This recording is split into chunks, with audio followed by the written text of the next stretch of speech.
सबसे पहले कौन पहुंचा? भारत। नेपाल में भूकंप आया, सबसे पहले कौन पहुंचा? भारत। और सारा सामान लदा कर ले गए, और जब तक वहां के लोग बिल्कुल व्यवस्थित नहीं हो गए तब तक भोजन का प्रबंध, बाकी चीजों का प्रबंध सारा किया। उसके बाद जब डोनर्स कॉन्फ्रेंस हुई कि नेपाल के पुनर्निर्माण के लिए क्या दिया जाएगा, शायद वो चाइना की तरफ देख रहे थे कि ज्यादा होगा, सबसे ज्यादा बड़ी राशि $1 लाख बिलियन की भारत ने घोषित की। इसके बाद आप कहते कि हम मित्र देश नहीं है, और आप अपनी बात कर रहे हैं आनंद भाई। 17 साल तक भारत का कोई प्रधानमंत्री नेपाल की जमीन पे नहीं गया, और उन 17 सालों में से 11 साल आपकी सरकार थी। और जो आप बात कर रहे हैं 2-3 जगह ब्लॉकेड हो गया, ये हो गया, आपके समय जितना बड़ा ब्लॉकेड हुआ, राजीव गांधी जी के समय जितना बड़ा ब्लॉकेड हुआ, याद है आपको? ये इतिहास, आपने कहा ना इतिहास में, इतिहास बता रही हूं, और इतिहास के माध्यम से ये तर्क दे रही हूं कि जिस नेपाल के संबंधों की आप बात करते हैं, 17 साल तक भारत का प्रधानमंत्री वहां जाए नहीं, तब संबंध अच्छे, और जो प्रधानमंत्री 2-2 बार जाए उसके साथ संबंध खराब। आप श्रीलंका की बात कर रहे थे, आपने कहा श्रीलंका में ग्वादर दे दी, कोलंबो दे दी, हम्बनटोटा दे दी, है? नहीं, आप बात कर रहे, आप चीज, मैं ये कह रही हूं, आप पड़ोसी देश के बारे में बात कर रहे थे ना कि चीन की घुसपैठ। मैंने कहा आपने 2 चीजें उठाई, एक तो संबंध खराब है, दूसरा चीन की घुसपैठ है। तो चीन की घुसपैठ में आपने 3 नाम लिए, ग्वादर पोर्ट का नाम लिया, कोलंबो का नाम लिया, हम्बनटोटा का नाम लिया। तीनों में पोर्ट बनाई चाइना ने, मगर बनाई कब? 2008 में शुरू हुआ ग्वादर, नहीं शुरू हुआ हम्बनटोटा। नहीं, मेरे पास है पूरा, मैं बताती हूँ क्या है।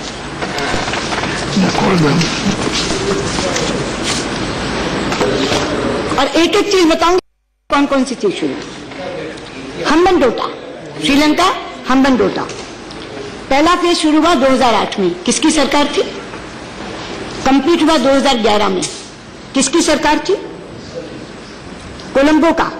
दूसरी बात कोलंबो का कहते हैं ना, हम्बनटोटा के बाद कोलंबो। 85% चाइनीज मेजोरिटी के साथ स्टार्ट हुआ कब? 2011 में। खत्म कब हुआ? 2014 में। ग्वादर की बात आप कर रहे हैं, बलूचिस्तान में, पाकिस्तान में। 2013 में चाइना ने सिंगापुरियन कंपनी से लिया, किसकी सरकार थी आनंद भाई, ये पूछना चाहती हैं।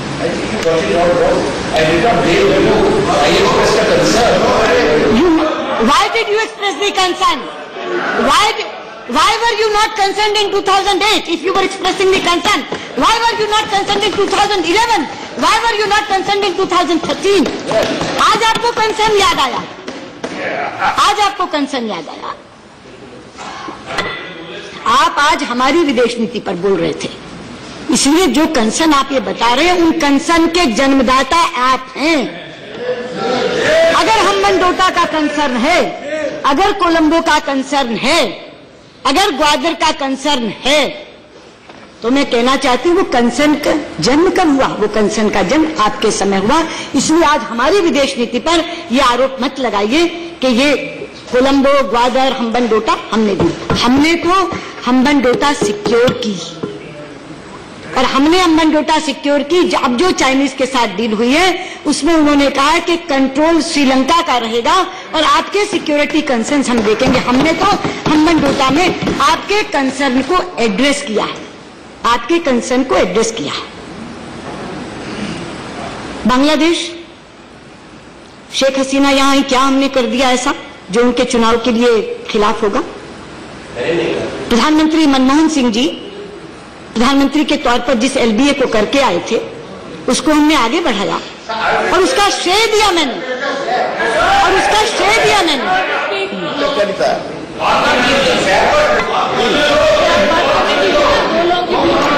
उपसभापति जी जिस दिन एलबीए में यहां पारित करवा रही थी, मैंने प्रधानमंत्री मनमोहन सिंह जी को श्रेय देकर शुरू किया था कि आपका अधूरा काम रह गया जिसको हम पूरा कर रहे हैं। आज बांग्लादेश के साथ सबसे ज्यादा अच्छे संबंध किसी के हैं तो वो भारत के हैं। भूटान की आप बात करते हैं, केवल फ्रेंड नहीं, केवल पड़ोस नहीं, डियरेस्ट फ्रेंड अगर भारत का कोई है तो हम उसको कहते हैं वो भूटान है। तब कौन से पड़ोसी देशों की बात कर रहे हैं? हमारे साथ कोई खड़ा ही नहीं, हमारे साथ कोई खड़ा ही नहीं। जरा तथ्यों को सामने रख करके बताइए कि कौन खड़ा है कौन नहीं खड़ा है। ये पड़ोसी देश के बारे में बताया आपने, कहा पाकिस्तान का रोड मैप। पाकिस्तान का रोड मैप तो आनंद भाई हम लोगों ने सरकार आने से पहले ही घोषित कर दिया था। हमने सारे सार्क के देशों को दावतनामा भेजा था कि आइए शपथ ग्रहण समारोह में, और समेत पाकिस्तान के सब आए थे सब, और केवल सेरेमनी अटेंड करके नहीं चले गए थे। अगले दिन बायलैटरल मीटिंग हुई थी, मैं बैठी थी उसमें, और उस बायलैटरल मीटिंग में तय हुआ था कि फॉरेन सेक्रेटरी लेवल टॉक्स शुरू होंगी। हिचकोले खाते खाते बहुत उतार चढ़ाव आए 2 सालों में, लेकिन हमारे समय में कहा कि 9 दिसंबर 2015 को 9 दिसंबर 2015 को जब मैं हार्ट ऑफ एशिया कॉन्फ्रेंस में भाग लेने के लिए इस्लामाबाद गई तो नवाज साहब ने साथ बिठाया सरताज अजीज साहब को और कहा कि जो ये कह रही हैं उस तरह से एक बार शुरू करो इस डायलॉग को, एक नए सिरे से नया नाम देकर कॉम्प्रिहेंसिव बायलैटरल डायलॉग, ताकि किसी भी तरह का कोई शंका ना रह जाए। लोग कहते हैं ना द्विपक्षीय वार्ता, हम जब कहते हैं कि हमारे दोनों के बीच में होगी किसी और के बीच में नहीं होगी, हमने डायलॉग का नाम ही कर दिया कॉम्प्रिहेंसिव बायलैटरल डायलॉग, ताकि किसी को किसी तरह की गुंजाइश ना रह जाए, कोई शंका ना रह जाए। 9 दिसंबर को वापस कॉम्प्रिहेंसिव बायलैटरल डायलॉग शुरू हो, ये तय हुआ। फॉरेन सेक्रेटरीज दोनों देशों के बैठकर मोडालिटीज तय करें, ये तय हुआ। तो आप जो कह रहे हैं हमारे इनिशिएटिव्स के बारे में, प्रधानमंत्री जी का लाहौर से काबुल से लाहौर जाना इसी इनिशिएटिव का था, लेकिन ये out of the box initiative था, ये तय हुआ। तो आप जो कह रहे हैं हमारे इनिशिएटिव्स के बारे में, प्रधानमंत्री जी का लाहौर से काबुल से लाहौर जाना इसी इनिशिएटिव का था, लेकिन ये out of the box initiative था। आपने कहा कैसे गए, शेयर नहीं किया, सब कुछ पब्लिक डोमेन में। 10 बार तो मैं बोल चुकी कि वो 25 दिसंबर प्रधानमंत्री नवाज शरीफ का जन्मदिन था। उन्होंने बधाई दी काबुल से, तो उन्होंने कहा आप जा रहे हैं तो यहां से होते हुए जाइए, यानी रिश्तों की ऊंचाई इतनी थी कि वो प्रोटोकॉल के चक्कर में न पढ़ करके गए। ये थी स्थिति। तो कोई ये कहे कि पाकिस्तान के साथ हमने शांति की पहल नहीं की, हमने दोस्ती का हाथ नहीं बढ़ाया, ये नहीं। लेकिन कहानी बदरंग कब हुई?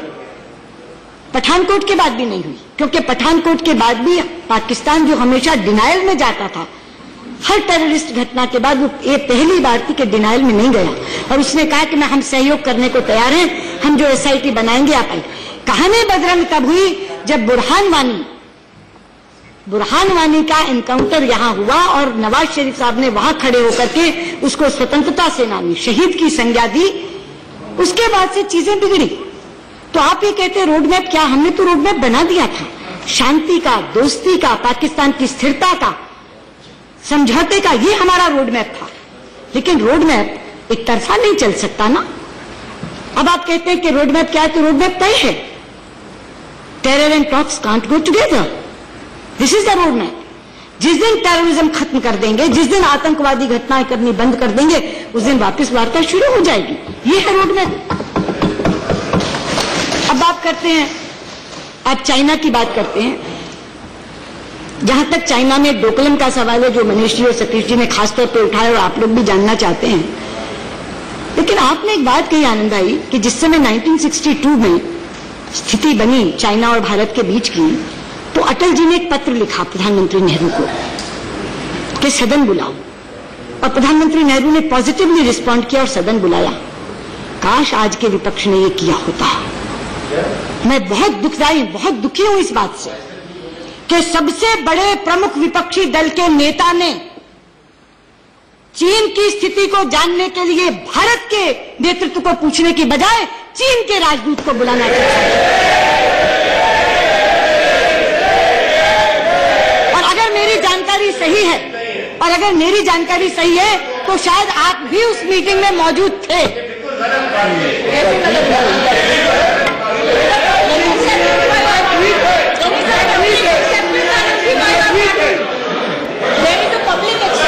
उपसभापति जी, अगर मेरी जानकारी सही है तो शायद आनंद भाई भी उसमें उपस्थित थे। नहीं, बिल्कुल है, बिल्कुल है। क्यों है? क्या भारत का राजदूत बीजिंग में है या नहीं है? अगर भारत का राजदूत बीजिंग में हर किसी से मिल सकता है, अगर चीन और भूटान के राजदूत ने विपक्ष के लोगों से बातचीत करने की गुजारिश करी तो हमारे अंदर शिष्टाचार नहीं है।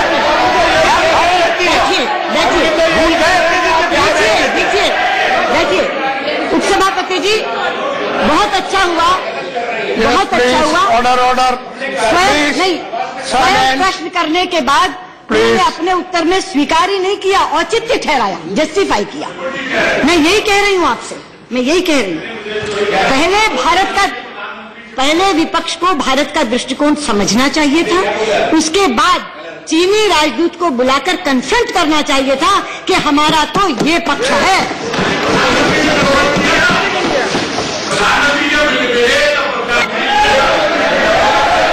प्रधानमंत्री,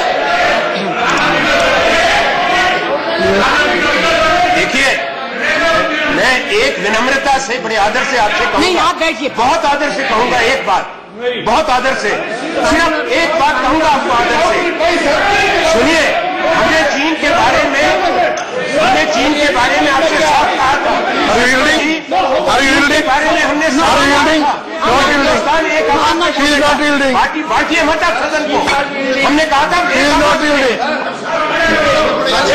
आनंद Sharma ji, she is not yielding. Okay, Anand Sharma ji बैठिए। She is not yielding, please proceed. मैं बिल्कुल भी इस विषय को नहीं लाती अगर आनंद शर्मा ये नहीं कहते कि उस समय अटल जी ने कहा था सदन बुलाने के लिए और पंडित नेहरू ने बुलाया था। हमने तो इनकी इंतजार भी नहीं की। इन्होंने जो किया, चीन के राजदूत से मिले और चीन के राजदूत से उनका पक्ष सुना। लेकिन हमने अपनी ओर से ये सोचा कि सभी के सभी राजनीतिक दलों को इस स्थिति से अवगत कराना चाहिए और 2 दिन के लिए मैंने मीटिंग बुलाई। 4 सांसदों तक की पार्टी को एक दिन, एक सांसद तक की पार्टी को अगले दिन, ताकि जो आज डी राजा जी के साथ हुआ वो ना हो। 2 अलग अलग इसलिए बुलाई कि जब इकट्ठी बुलाई जाती है तो बड़ी पार्टियां समय ले लेती हैं, छोटियों का समय आता है तो लगता बंद करो। 2 दिन बुलाई और पूरी की पूरी स्थिति समझाई और वो चूंकि विदेश मंत्री स्वयं रहे, उन्होंने समझी और बैठक ऐसे ही बंद नहीं की। मैंने कहा जो प्रश्न आपके थे उनके उत्तर मिल गए, जो जिज्ञासाएं आपकी थी शांत हो गई। उन्होंने कहा हाँ, तो मैंने कहा खत्म करूं मीटिंग? उन्होंने कहा हाँ। पूरी तरह से संतुष्ट होकर के वहां से विपक्ष लौटा और मैं बहुत ही ज्यादा शुक्रगुजार हूं विपक्ष की कि जो सरकार की सोच थी कि इस तरह की चीजें डिप्लोमेटिक चैनल से तय होनी चाहिए। और मैं ये कहती हूं कि धैर्य और संयम, और उसमें भी भाषा संयम बेहद जरूरी होता है इस तरह की चीजों को सुलझाने के लिए। अगर आप धीरज खोते हैं, अधीर होते हैं, उतावले होते हैं तो कभी भी संकट का हल नहीं निकलता। अगर आप भाषा संयम खोते हैं तो दूसरा प्रवोक होता है, इसलिए हल नहीं निकलता। तो हम धीरज भी बनाए हुए हैं, भाषा संयम भी बनाए हुए हैं और इसलिए हमने अपने तमाम लोगों को नक्शे के साथ क्या स्थिति है, कैसी स्थिति है। मैं अंत में, क्योंकि चाइना पर जो स्टैंड उन्होंने कहा कि क्या है वो आपको मालूम है, विदेश मंत्री आप रहे हैं कि अपने यहाँ ये प्रथा है कि हम जो स्टैंड्स हैं उनको लिखकर पढ़ते हैं ताकि कॉमा फुल स्टॉप की भी गलती ना हो जाए। तो मैं अंत में सबसे ज्यादा वही लूंगी, पहले मैं बाकी चीजों का जवाब दे दूं, लेकिन जो हमारा स्टैंड है उसको मैं पूरे का पूरा पढ़कर जो भारत सरकार का स्टैंड है बताऊंगी, ताकि उसमें किसी भी तरह का ये गुंजाइश ही ना बचे कि आप उसका कोई और अर्थ निकाल सके। आपने तो ये कहा था, आपने तो ये कहा था, तो इसीलिए उसको मैं बिल्कुल अंत में लूंगी। लेकिन मैंने ये कहा कि हमने अपनी ओर से पहल की और सबको ये बात बताई कि चाइना और भूटान के बीच में और सिक्किम के बॉर्डर पे ये जो स्टैंड ऑफ है वो क्यों है और उसमें हमारा क्या मत है। और मैंने कहा कि मैं शुक्रगुजार हूं कि सब लोग इससे सहमत हुए। शरद पवार जी और मुलायम सिंह यादव 2 पूर्व रक्षा मंत्री उसमें थे बैठक में, और उन्होंने भी ये कहा, बल्कि शरद पवार जी ने तो अपना एक उदाहरण देते हुए कहा कि मेरे समय में ये ऐसी स्थिति हुई थी लेकिन हम लोगों ने पेशेंस रखी थी, आप भी धीरज मत खोइए। हमने कहा हम बिल्कुल धीरज नहीं खोएंगे, हम बिल्कुल भाषा संयम बना करके रखेंगे ताकि इसका हल निकले। अब रामगोपाल यादव जी से मैं कहना चाहूंगी, आपने कहा युद्ध की तैयारी रखो। रामगोपाल जी, युद्ध की तैयारी तो होती है तभी तो सेना होती है, वरना कोई देश सेना क्यों रखे। लेकिन एक चीज मैं आपको बता दूं, किसी भी समस्या का समाधान युद्ध से नहीं निकलता, युद्ध के बाद भी संवाद करना पड़ता है तब निकलता है। युद्ध अपने आप में समाधान नहीं देता, जीते हारे लोग भी टेबल पर बैठते हैं तब समाधान निकलता है। तो बुद्धिमत्ता का तकाजा यह है कि युद्ध बिना किए संवाद कर लो और उससे रास्ता निकाल लो तो कहीं ज्यादा बेहतर है। सर यहाँ तक युद्ध की तैयारी का सवाल है, सेना है यहाँ और वो सेना होती है युद्ध के लिए, लेकिन युद्ध से समाधान नहीं निकलता। इसीलिए मैं कह रही हूं धैर्य और भाषा संयम और डिप्लोमेटिक चैनल्स, इन्हीं से निकलता है समाधान। आपने कहा कि आप अपनी सामरिक क्षमता बढ़ाइए, तभी पड़ोस के लोगों को लगेगा कि चीन अगर हम पर हमला करेगा तो हमें आप बचा लेंगे। युग बदल गया राम गोपाल जी, युग बदल गया। अब सामरिक क्षमता से देश नहीं जाने जाते, अब आर्थिक क्षमता से देश जाने जाते हैं। और इसीलिए जो शरद यादव जी ने बात की उनसे सहमत होते हुए मैं ये कहना चाहूंगी कि आज पड़ोसियों को ये नहीं है कि चीन उन पर हमला करेगा तो भारत का साथ चाहिए। अगर भारत की सामरिक क्षमता बढ़ते हुए देखेंगे तो हम ही से डरने लगेंगे कि पता नहीं यही हम पे हमला करेंगे। आज पड़ोसियों को अपने विकास में आर्थिक मदद चाहिए और इसलिए जब प्रधानमंत्री कहते हैं सबका साथ सबका विकास का मतलब केवल देश के अंदर का नहीं है। मैं चाहता हूं कि भारत की प्रगति में मेरे हर पड़ोसी देश का विकास हो। ये जो भावना है ये पड़ोसी देशों को आश्वस्त भी करती है और ये उनको ये भी कहती है कि भारत का अगर विकास होगा तो भारत के विकास का लाभ हमें भी मिलेगा। इसलिए सामरिक क्षमता बढ़ाने की बजाय आज आर्थिक क्षमता बढ़ाने की जरूरत है। और मैं बहुत ज्यादा अदब से ये कहना चाहूंगी कि हमारी जो आर्थिक क्षमता बढ़ रही है उसमें भी बहुत बड़ा इन्वेस्टमेंट चाइना से आ रहा है। मैं अगर आपको आंकड़ा दूं, 116 बिलियन US डॉलर था 2014 में, हमारे से पहले मई 2014 से, आज बढ़कर 160 बिलियन US डॉलर हुआ है, 37% की बढ़ोतरी। तो जो बात सतीश मिश्रा कह रहे थे ना, नहीं है अभी इस समय, उन्होंने ये कहा था कि आप पूरे बायलैटरल रिलेशंस पर बात करो, उनका यहाँ पे बहुत ज्यादा रिस्क है, स्टेक है, इतने ज्यादा कॉन्टेक्ट उन्होंने लिए हुए, वो सही कह रहे थे। और अगर वो होते तो मैं उनको बताती, पर आपके माध्यम से बात उन तक भी पहुंचे और सदन तक भी। टोकलम पर निगोशिएट नहीं कर रहे, केवल हम बायलैटरल रिलेशंस पर बात कर रहे हैं चीन के साथ। पूरे के पूरे संबंध जो है समग्रता में हम बात कर रहे हैं इनके साथ और हल भी उसी से निकलेगा। तो जहां तक आर्थिक क्षमता का सवाल है, जो देश हमारा बहुत बड़ा योगदान और सहयोगी बने हुए उसमें चीन एक बहुत बड़ा देश है। इसलिए अकेला डोकलम मामला नहीं है, अगर बायलैटरल रिलेशंस पर उनसे चर्चा होगी तो निश्चित तौर पर समाधान निकलेगा। अब US के बारे में उस दिन आनंद जी ने कह दिया कि स्पाउस का वीजा खत्म हो गया, संख्या H1 वीजा की कम हो गई। नहीं आनंद भाई, तथ्य बिल्कुल और है। तथ्य ये है कि शुरू में वीजा की संख्या 65,000 थी। जब अटल जी की सरकार आई NDA की, उस समय वो बढ़कर 1,95,000 हो गई, 1,95,000। लेकिन दिसंबर 2004 में जब आपकी सरकार थी, उस समय एक बिल पारित हुआ और वो संख्या धड़ाम से नीचे फिर 65,000 आ गई। 1,95,000 से 65,000 आपके कार्यकाल में हुई थी और आज तक वो 65,000 और साथ में 20,000 वो लोग जो वहां से PhD किए हुए, वहां की यूनिवर्सिटी से, वो संख्या बरकरार है। उसमें एक भी संख्या की कमी नहीं हुई। 65,000 जो H1B वीजा भारतीयों को मिलते थे और 20,000 जो वहां से PhD किए हुए उनको मिलते थे, वो संख्या जस की तस बरकरार। आपने स्पाउस वीजा की बात की, सबसे पहले तो ये बता दूं, स्पाउस वीजा दिलाया ही 2015 में प्रधानमंत्री मोदी ने, 2015 में, उससे पहले नहीं था।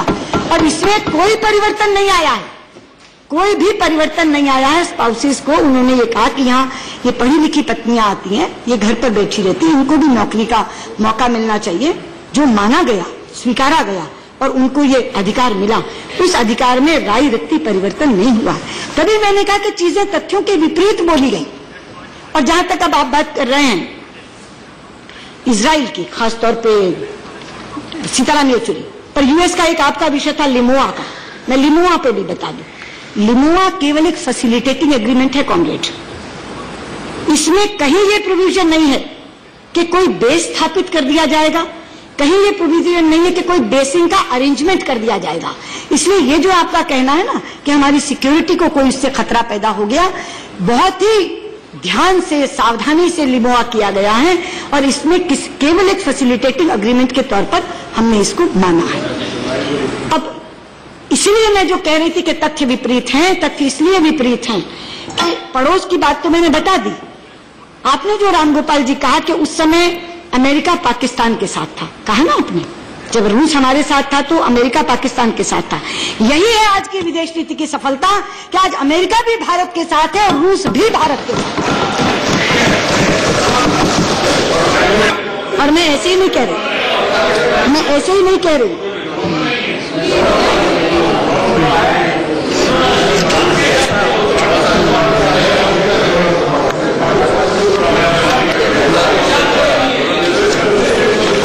ऐसे नहीं बोलूं, मैंने कहा ना मैं तथ्यों के साथ बोलूंगा।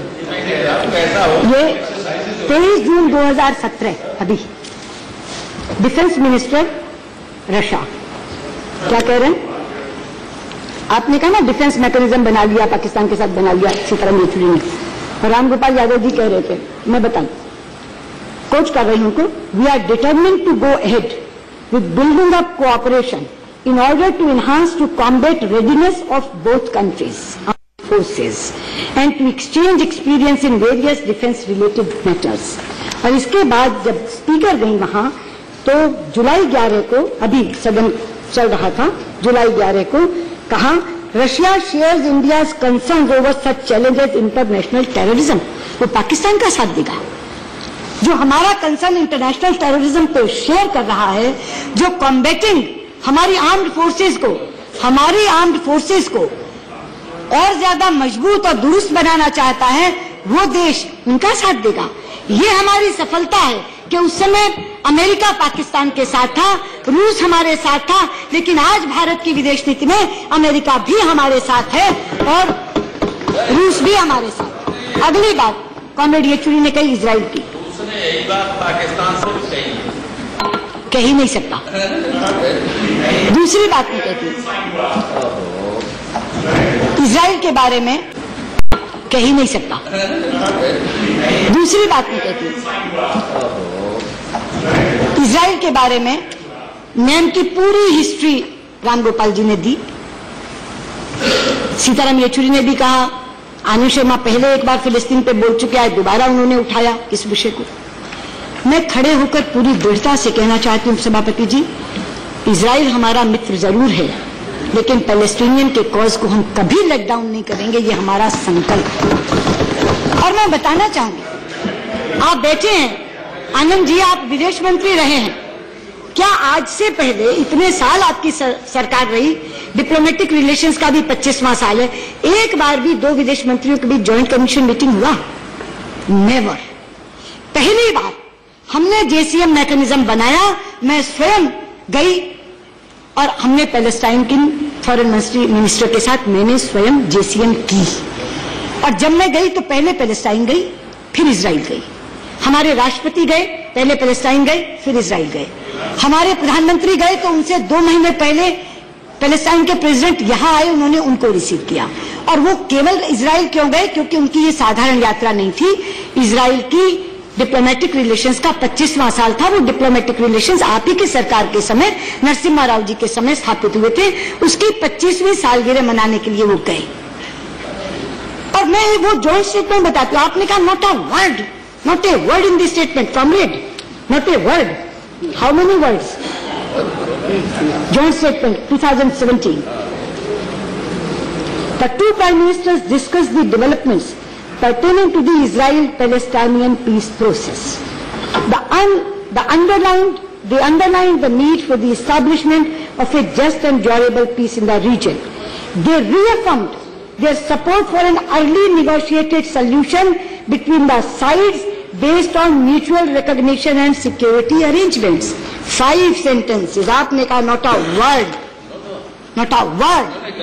दोनों ने बैठ करके बात की।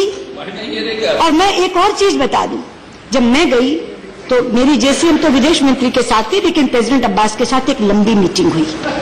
तो उन्होंने मुझसे क्या कहा? उन्होंने मुझसे कहा कि मैं चाहता हूं ये मामला सुलझ जाए तो इजराइल का झंडा पूरे अरब वर्ल्ड पर फहरे। और मैं ये चाहता हूं कि आप लोगों के बहुत अच्छे संबंध इजराइल के साथ हैं, अपने गुड ऑफिसेस को यूज करके, इस्तेमाल करके आप हमारा मसला सुलझवा सकते हैं। ये कहा। इन लोगों को चिंता है पैलेस्टाइन की, पैलेस्टाइन वालों को चिंता नहीं है, वो तो इसका स्वागत करते हैं। फिर जब अभी प्रेसिडेंट अब्बास यहाँ आए तो आपको मालूम है स्टैंडर्ड डिले आनंद भाई सबसे ये जाकर के कॉल ऑन करती हूँ, तो जब मैं कॉल ऑन करने के लिए गई तो फिर उन्होंने ये बात दोहराई।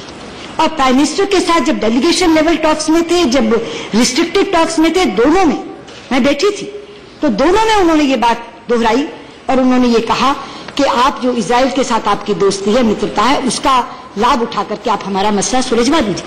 वो इसको पॉजिटिव रूप में ले रहे हैं, हमारे इजराइल से रिश्तों को पैलेस्टीन पॉजिटिव रूप में ले रहा है, सकारात्मक रूप में ले रहा है। ये कह रहा है कि आप हमारा मसला सुलझाने में हमारी मदद करिए। और यहाँ पूरी का पूरा सदन चिंतित है, फिलिस्तीन की नीति निकल गई, नैम से छूट गए।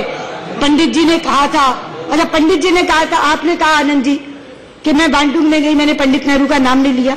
आपको याद है, आप ये सवाल पहले उठा चुके और मैंने उत्तर क्या दिया था? मैं बांडुंग कॉन्फ्रेंस में गई थी, लेकिन वहां किसी को बोलने का अवसर नहीं दिया गया था सिवा 3 जनों के।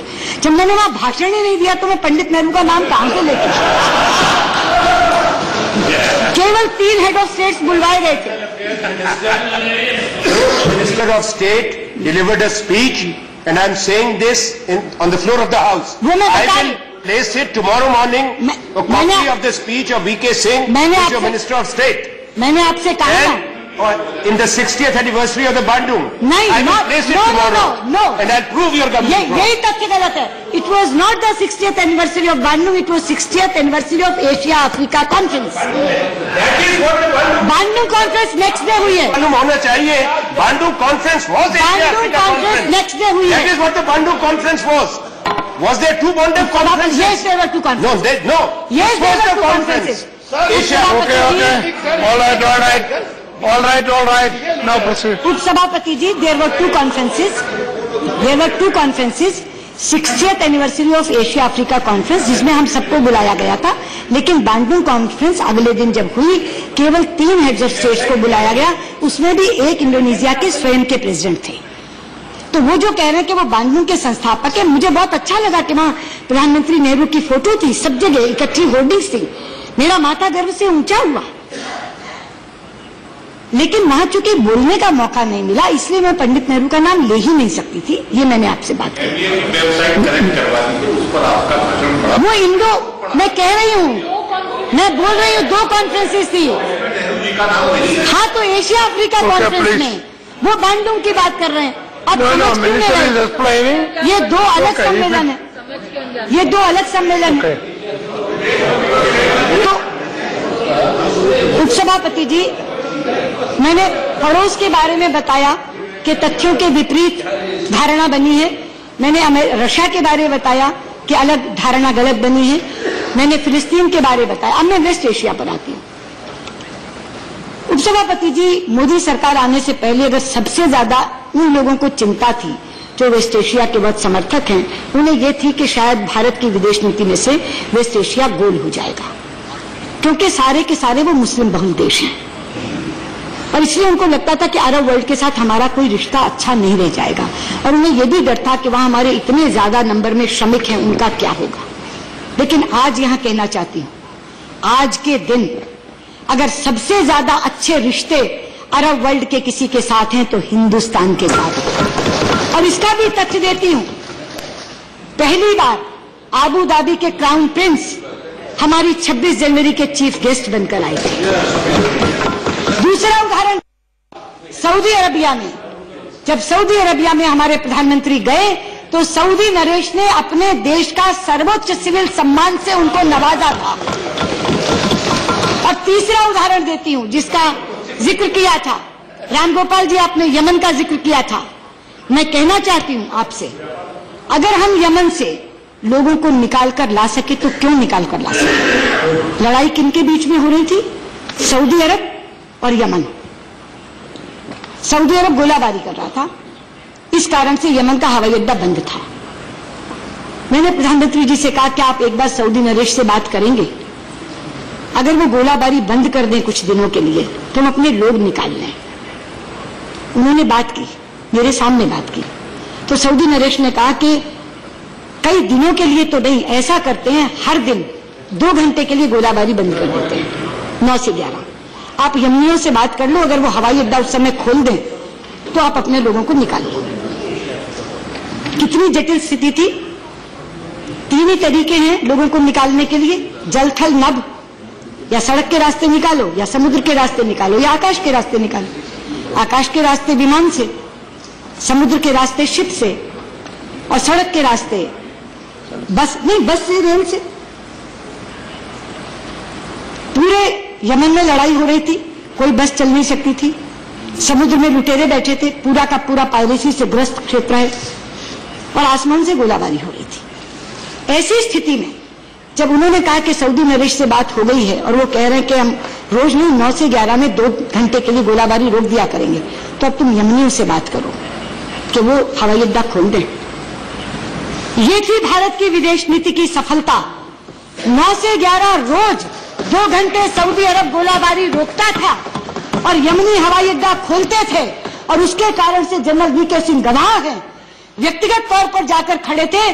4,700 लोग हम अपने निकाल कर लाए, 2,000 विदेशी निकाल कर लाए, और वो छोटे मोटे देश के विदेशी नहीं थे रामगोपाल जी, 48 देशों के लोग निकाल कर लाए, जिसमें अमेरिका, फ्रांस, जर्मनी। नहीं, इसीलिए मैं कह रही हूँ, आपने जो तारीफ की ना, नहीं उसी से शुरू किया। आप कॉमरेड से बात कर रहे थे, कॉमरेड येचुरी से बात कर रहे थे, और आपने नहीं, मैंने उसी से शुरू किया कि रामगोपाल जी ने जो यमन में निकालने की तारीफ की, वो हमारी विदेश नीति की सफलता का एक बहुत बड़ा मानक है कि क्यों निकाल के ला सके। मतलब मैं ये कह रही हूं कि भारत में अगर एक तरफ सऊदी भी साथ देता है और यमन भी साथ देता है, अमेरिका भी साथ देता है, रूस भी साथ देता है, इजराइल भी साथ देता है, फलस्तीन भी साथ देता है, पड़ोस साथ देता है, और आप कहते हैं हम अकेले खड़े, हमारा कोई साथ देने वाला नहीं, हम तो अकेले खड़े, हम तो पूरी दुनिया में अकेले खड़े। ये कौन सा तरीका है? ये कौन सा तरीका है? और ये सारी चीजें मैं प्रूफ दे करके, सबूत दे करके बोल रही हूं, एक एक चीज को सबूत दे करके बोल रही हूं। इसलिए मैं आपसे कहना चाहती हूं कि जिस विदेश नीति की इतनी ज्यादा प्रशंसा की जानी चाहिए, कि विश्व में इतने तरह के शंकाएं, इतनी तरह की चुनौतियां जिस समय हैं, उस समय जर्मनी भी हमारा दोस्त है, फ्रांस भी हमारा दोस्त है, ब्रेक्सिट के बावजूद EU भी हमारा दोस्त है, ब्रिटेन भी हमारा दोस्त है, पड़ोस के लोगों के लिए मैंने पहले ही बता दिया, अमेरिका भी हमारा दोस्त है, US भी हमारा दोस्त, और रूस भी हमारा दोस्त है। अमेरिका के बारे में 2 टिप्पणियां आई, आपत्तिजनक थी। एक तो शरद यादव जी ने कहा हम रमुआ हैं, वो हरिया हैं, और आपने कहा कॉमरेड कि हम तो US की स्ट्रेटेजिक पार्टनरशिप के बहुत ही जूनियर पार्टनर लगते हैं। मुझे नहीं लगता कि अपने देश के बारे में ऐसी बात कहनी चाहिए, लेकिन मैं कहना चाहूंगी हम रमुआ नहीं है उपसभापति जी। वहां से सवाल आया क्लाइमेट चेंज का, जिस समय प्रेसिडेंट ट्रंप ने यह कहा कि billions and billions and billions of dollars के लिए भारत ने पेरिस समझौता कर दिया, 1 घंटे के भीतर प्रधानमंत्री मोदी का बयान आया कि हम किसी के पैसे के मोहताज नहीं हैं, कोई रहे इसमें या ना रहे, हम इस कारण जलवायु परिवर्तन में रहेंगे कि हमारी प्रतिबद्धता आज की नहीं है, 5000 सालों की प्रतिबद्धता है। 5000 सालों की प्रतिबद्धता के कारण हम है, कोई रहे या ना रहे, भारत रहेगा। तब अगर US हमारे बारे में ये बोलता है तो हमें ये दम है, मोदी में ये मादा है कि वहीं खड़ा होकर के वो प्रेसिडेंट ट्रंप को चुनौती दे सकते हैं। इसलिए राजीव शुक्ला बोलते, वो ऐसे बोलते, अरे वो ऐसे बोलते ये याद है, मोदी ने कहा ये याद नहीं है। ये बोला ना आपने कि ट्रंप ने ये कहा, अगर राष्ट्रपति ट्रंप ने ये तो संसदीय मर्यादा है कि रहो अगर बोले हो तो, लेकिन उसका पालन कौन करता है? आप बता दीजिएगा आनंद जी उनको कि उन्होंने ये कहा था कि राष्ट्रपति ट्रंप ये बोले। अरे भाई राष्ट्रपति ट्रंप जो बोले वही याद क्यों है एक कान में, मोदी जो बोले वो याद रखो ना। वो चुनाव की सभा का रखते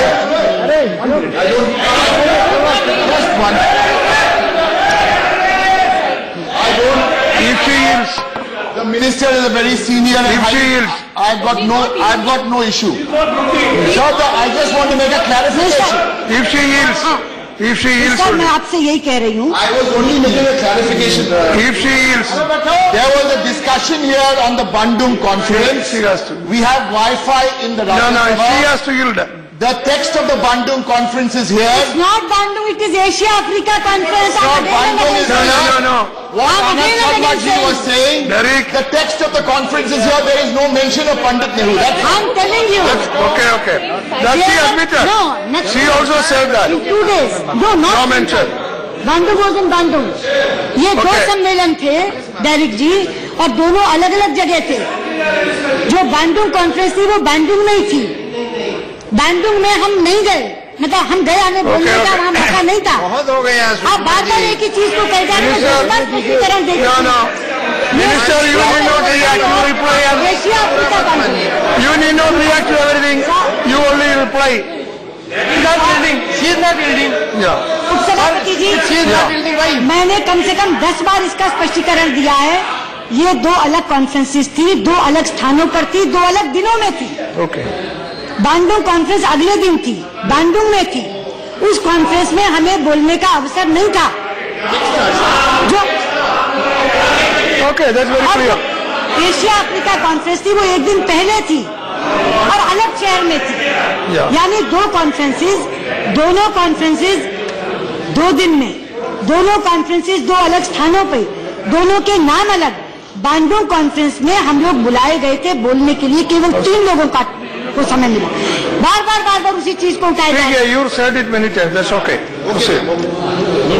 ठीक. All right, you proceed. वो संतुष्ट हो गए, अच्छी बात है। मैं यही कह रही थी कि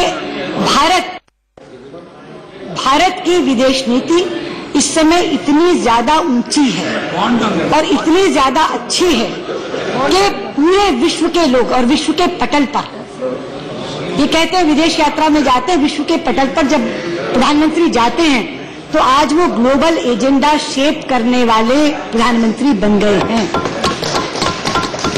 G20 में जाते हैं, काले धन की बात करते हैं, दोबारा G20 में जाते हैं, टेररिज्म की बात करते हैं, इंटरनेशनल सोलर अलायंस बनाते हैं अगर पेरिस में जाते हैं तो, जब SDGs तय होते हैं, सस्टेनेबल डेवलपमेंट गोल्स, उसमें पॉवर्टी एलिमिनेशन डलवाते हैं। आज भारत ग्लोबल एजेंडा को शेप कर रहा है, उसका निर्माण कर रहा है। सस्टेनेबल डेवलपमेंट गोल्स, उसमें पॉवर्टी एलिमिनेशन डलवाते हैं।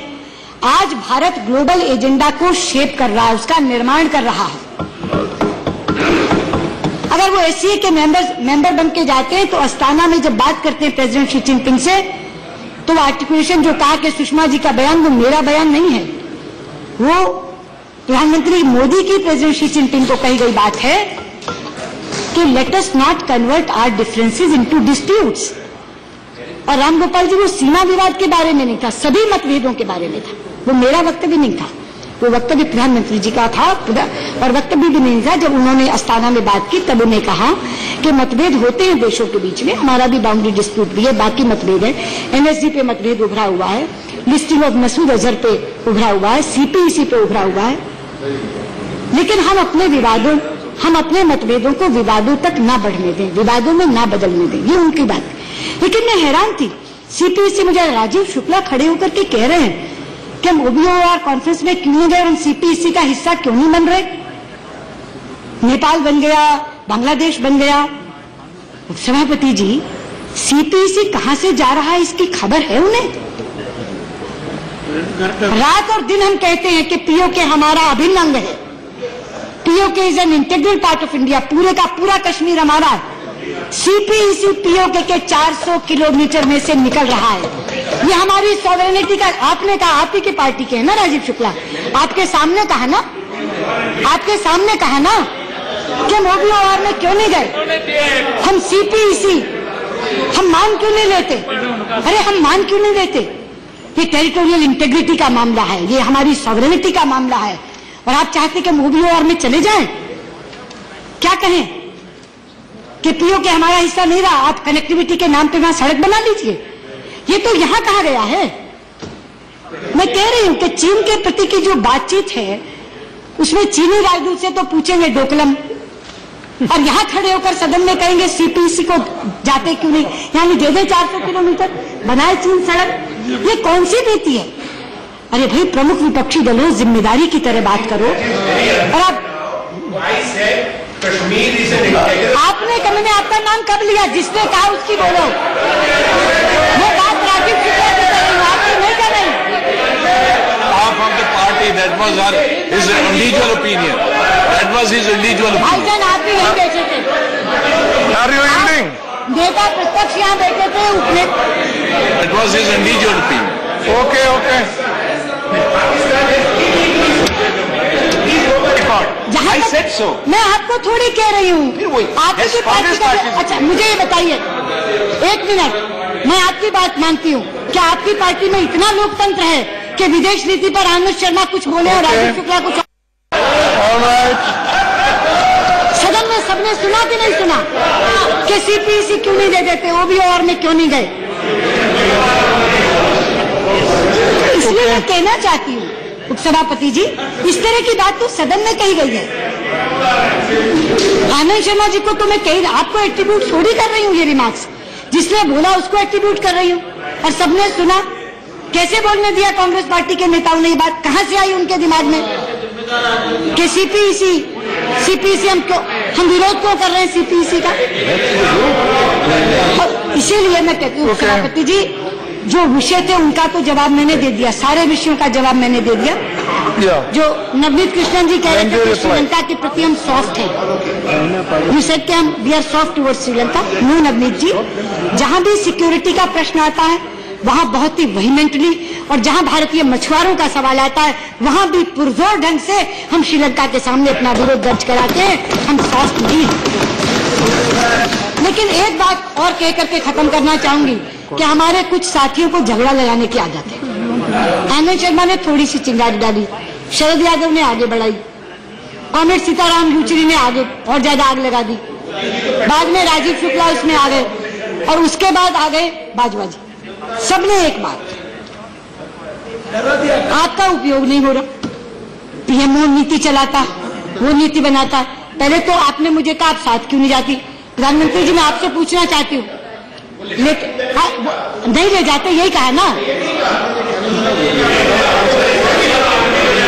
ऐसा मैं डॉक्टर साहब से पूछना चाहती हूँ, डॉक्टर मनमोहन सिंह, मैं आपसे पूछना चाहती हूँ, आप पूर्व प्रधानमंत्री हैं, आप कितनी बार सलमान खुर्शीद को अपने साथ ले गए? कितनी बार एसएम कृष्णा को अपने साथ ले गए?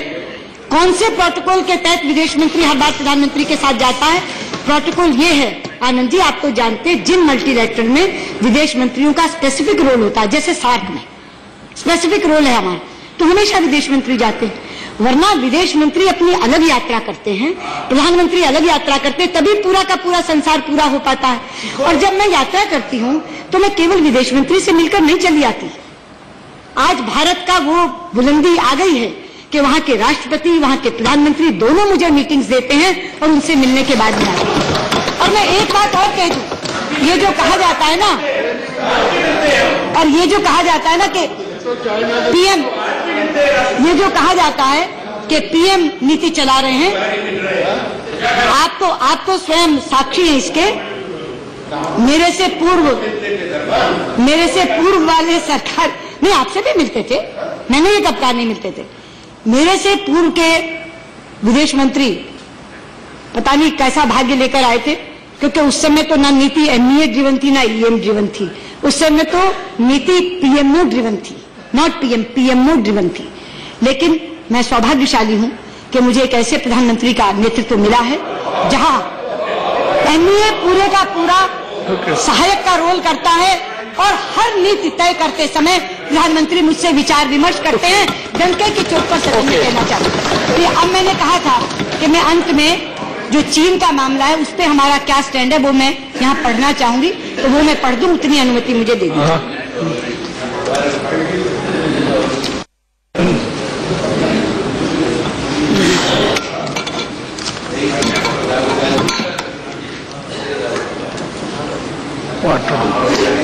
अनुदाई, मैंने कहा था कि विदेश नीति का,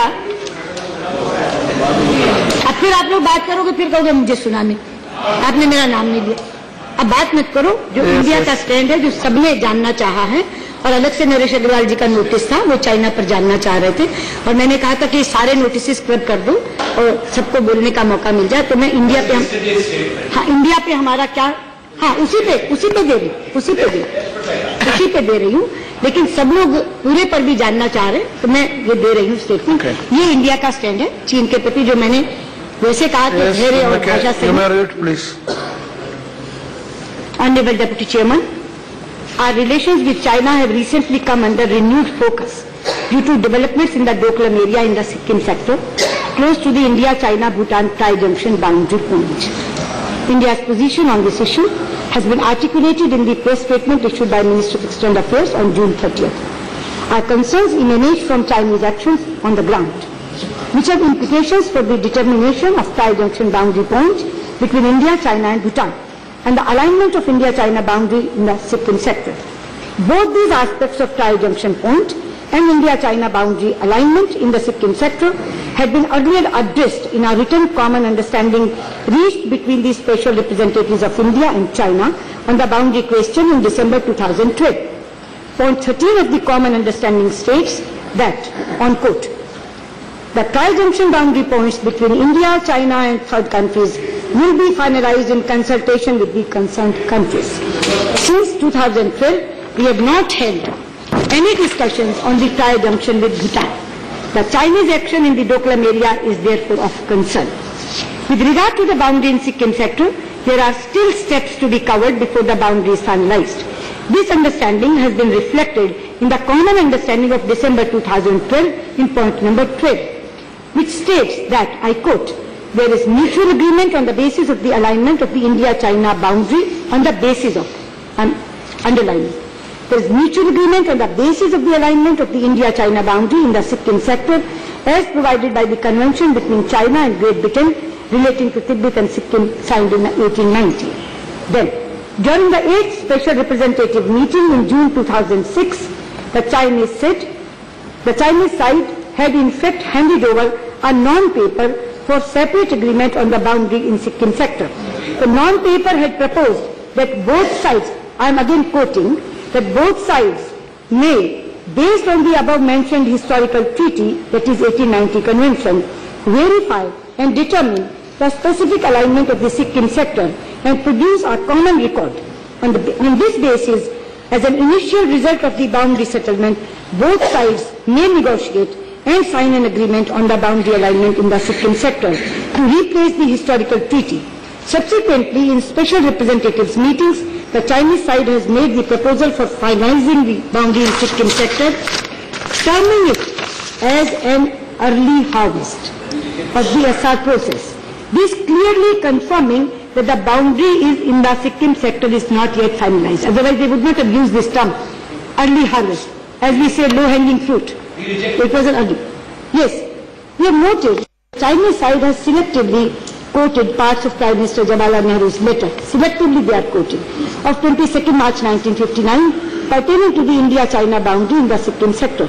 A full and accurate account of that letter would have also brought out that Prime Minister Nehru's assertion was clearly based on the boundary alignment as shown in our Indian published maps.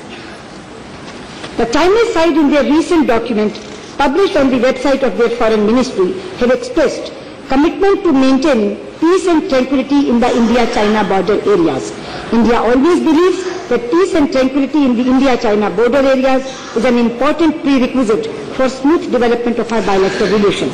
We will continue to engage with the Chinese side through diplomatic channels to find a mutually acceptable solution on the basis of the Astana consensus between our leaders. I note the sense of the House is supportive. In this regard, in keeping with the unique and traditional friendship with Bhutan, we will also continue to maintain close consultation and coordination with the Royal Government of Bhutan. Thank you. Okay, thank you very much. Now, message from Lok Sabha. Message from Lok Sabha Secretary General. Message from Lok Sabha Secretary General. I beg to report that the Lok Sabha at its sitting held on the 3rd of August 2000. तो सुषमा स्वराज यहां पर संसद को address करती हुई तगड़ा हमला बोला। किस तरह से राहुल गांधी ने सरकार में कन्फाइड करने की बजाय, सरकार से डोकलाम विवाद पर इंफॉर्मेशन लेने की बजाय चीनी राजदूत से मिलना बेहतर समझा। मोदी की विदेश नीति का अच्छा खासा बखान करती हुई सुषमा स्वराज यहां पर नजर आई। लगातार विपक्ष हमले कर रहा था और सुषमा स्वराज ने अपने तीखे अंदाज में पूरी तरह से मोदी सरकार का मोर्चा संभालकर विपक्ष को मुंह तोड़ जवाब यहां पर दिया है। कहा कि 65 देशों का हवाला दिया जा रहा है कि प्रधानमंत्री मोदी ने यहां का दौरा किया, लेकिन किस तरह से भारत की विदेश नीति वाइब्रेंट हुई है मोदी सरकार के दौरान, जब ट्रंप ने एक तरह से पेरिस क्लाइमेट पैक्ट को लेकर भारत को सवालों के घेरे में खड़ा किया तो मोदी जी खड़े हुए और तुरंत अमेरिकी राष्ट्रपति